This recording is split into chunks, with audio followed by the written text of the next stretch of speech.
Hi everyone and welcome to episode 8. I should confess this is in fact a G&T break, not a tea break, because the weather's so lovely that I couldn't resist, so cheers.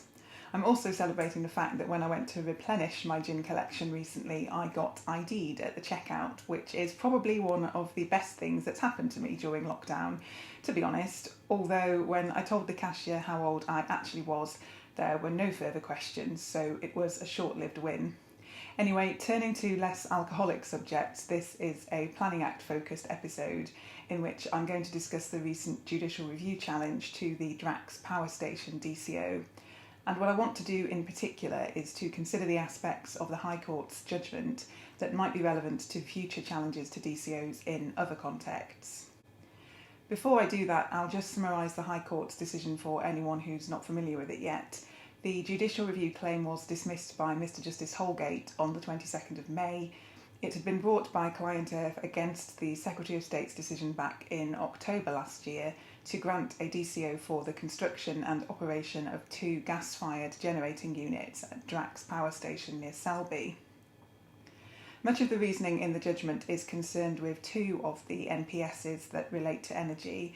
So EN1, which of course is the overarching energy NPS, and EN2, which deals with infrastructure that generates electricity using fossil fuels. The background to that discussion is that ClientEarth had argued at the examination that there was no need for the development and that it would have significant adverse environmental impacts, including as regards greenhouse gas emissions and climate change. Drax's position was that the need for the development was established through EN1. So the examining panel concluded that whilst the energy NPSs supported a need for additional energy infrastructure in general, Drax hadn't demonstrated that the development itself met an identified need for gas generation capacity when assessed against EN1's overarching policy objectives of security of supply, affordability and of course decarbonisation. So the panel found that the development wouldn't accord with the energy NPSs and that it would undermine the government's commitment to cut greenhouse gas emissions. It recommended that consent for the development should be withheld. The Secretary of State, as you'll have gathered, disagreed and made the DCO. She concluded that the development would accord with the energy NPSs. She disagreed with the panel on need and decided that EN1 assumed a general need for fossil fuel generation and didn't distinguish between that general need and the need for any particular proposed development. So that's the factual background. Turning to the parties' submissions, it's interesting to note that both the Secretary of State and Drax relied upon the legal analysis of the Divisional Court in the recent challenge to the airport's NPS, and that reliance wasn't criticised by the claimant, so the Divisional Court's reasoning in respect of the 2008 Act is of continuing relevance, notwithstanding the subsequent decision of the Court of Appeal. The key issue in the claim is the preclusive or presumptive effect of an NPS, that is, to what extent are the merits of policy that is set out in an NPS immune from challenge through the subsequent DCO process. Mr Justice Holgate holds that this is dependent upon the wording of the policy and its proper interpretation. ClientEarth's first ground of challenge was that properly interpreted, EN1 required the decision maker to assess the individual contribution that any particular project would make towards satisfying the general need for a type of infrastructure set out in the NPS. Mr Justice Holgate contrasts EN1 with the NPS for hazardous waste, which was considered by the Court of Appeal in the Scarisbrick case. He notes that the hazardous waste NPS identifies a national need for additional hazardous waste facilities, but it doesn't indicate the scale of the need to be met, whether on a national, regional or local basis. Also, unlike EN1, it doesn't indicate how much weight should be given to need. Mr Justice Holgate observes that the Court of Appeal in Scarisbrick held that the language of the hazardous waste NPS established the need for all NSIPs that fell within the generic types to which the NPS referred. Mr Scarisbrick's argument had been that the Secretary of State had misinterpreted the hazardous waste NPS by treating it as requiring him to assume a need for any facility falling within the scope of the NPS, irrespective of its size, and of the real need for the particular project proposed. Mr Justice Holgate in ClientEarth notes the similarity of ClientEarth's argument to that of Mr Scarisbrick. The Court of Appeal, of course, rejected Mr Scarisbrick's argument. Mr Justice Holgate in ClientEarth notes that the hazardous waste NPS does not set any target level of provision or limit to the capacity or location of new facilities. It leaves those matters to the judgment of operators, and Mr Justice Holgate concludes that EN1 is similar in that respect. He goes on to reject the first ground of challenge, holding that in rejecting the panel's view that EN1 draws a distinction between the need for energy NSIPs in general and the need for any particular proposed development, the Secretary of State did not misinterpret EN1. In Mr Justice Holgate's view, it is plain that EN1 doesn't require need to be assessed in quantitative terms for any individual application. He also points out that arguments as to the current or continuing merits of the policy set out in EN1 could be relevant to any decision of the Secretary of State on whether or not to review EN1, but the judicial review claim wasn't brought as a challenge against a failure to review. So that's the outcome on the main point on the facts of the case. Turning to the points from the judgment that might subsequently be relevant in other contexts as well as in relation to EN1, Mr Justice Holgate rejects the argument that because the Secretary of State disagreed with the conclusions of the panel, she was under a heightened obligation to give fuller reasons. He notes that in a reasons challenge there is a single indivisible question whether the claimant has been substantially prejudiced by an inadequacy in the reasons given. So the claimant has to do two things.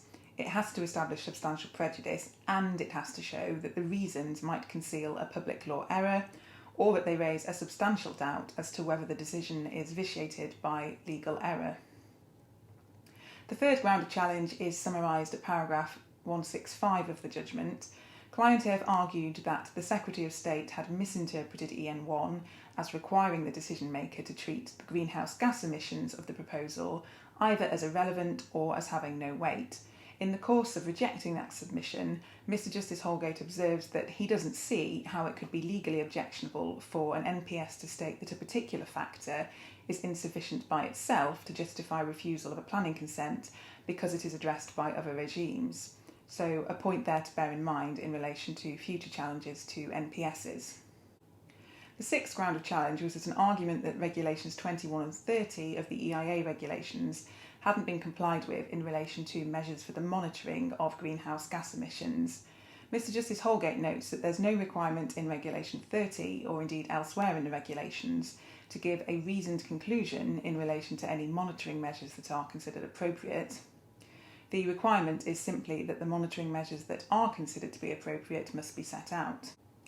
There's no statutory requirement to give reasons for a decision not to impose a particular monitoring measure either. The Section 116 duty to give reasons only applies to the principal important controversial issues in the examination. Mr Justice Holgate also points out that the EIA regulations do not require the imposition of monitoring simply for the sake of monitoring.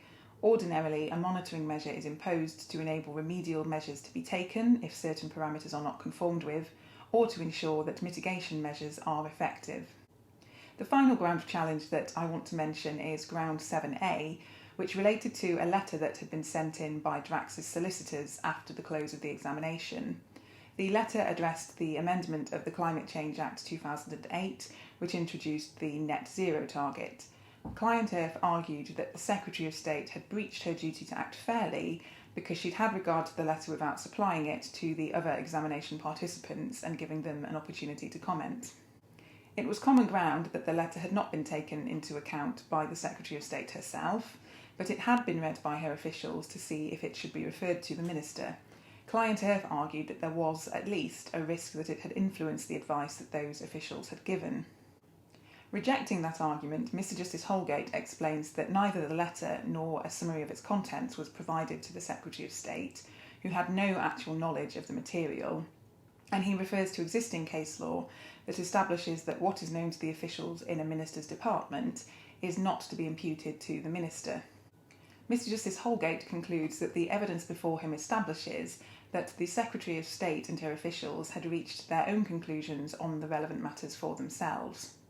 He also accepts the submission made by the Secretary of State and by Drax that in any event the ground of challenge fails because the additional submissions and or evidence that ClientEarth would have wished to produce would have been disregarded under Section 106(1) of the 2008 Act because they related to the merits of policy in the NPSs. So Mr Justice Holgate reasons that ClientEarth has not lost an opportunity to advance a case that would have been admissible and has therefore suffered no prejudice. So that's a quick run through some of the interesting points in the Drax decision. I think I've probably got a lukewarm gin and tonic by now, but anyway, I hope that it's useful, and take care.